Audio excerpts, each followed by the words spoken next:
સ્ટાફરૂમમાં શિક્ષકોની અંદર થતી ચર્ચા વર્ગખંડમાં બેસેલા વિદ્યાર્થીનું ભવિષ્ય નક્કી કરે છે.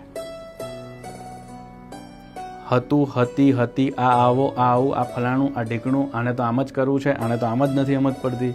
જે શિક્ષક તમારી સાથે આઈડિયાઝની ચર્ચા કરે કે આ ટોપિક રિયલ લાઈફમાં આવી રીતે એપ્લાય થાય, આ ટોપિકને આવી રીતે ભણાવવાથી વિદ્યાર્થીઓનો રસ વધશે.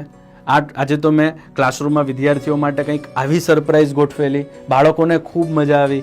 આ પ્રકારની જ્યારે શિક્ષકો વચ્ચે ચર્ચા થતી શરૂ થશે ત્યારે ઓટોમેટિક ક્લાસરૂમની અંદર એન્વાયરમેન્ટ ક્રિએટ થશે. ક્લાસ કંટ્રોલ નહીં કરવો પડે, ક્લાસ ક્રિએટ થશે. એટલે તમે એટલું ધ્યાન રાખજો કે આપણે નવરા બેઠા હોઈએ ને ત્યારે આપણા મગજમાં નેક્સ્ટ ક્લાસ કયો છે એ 40 મિનિટ મગજમાં ફરવી જોઈએ. નેક્સ્ટ 40 મિનિટ માટે મારે શું બેસ્ટ આપવાનું છે, that must be there in our mind. બીજી બધી જ ચર્ચાઓ, વ્યક્તિની વાતો કરતા હોય એને ચોકડી મારો. એ ગ્રોથ તમારો ઇન્ટેલેક્ટ લેવલ પર પણ અટકાવશે, આર્થિક લેવલ પર પણ અટકાવશે. ક્લિયર? કારણ કે એ ઉદય છે.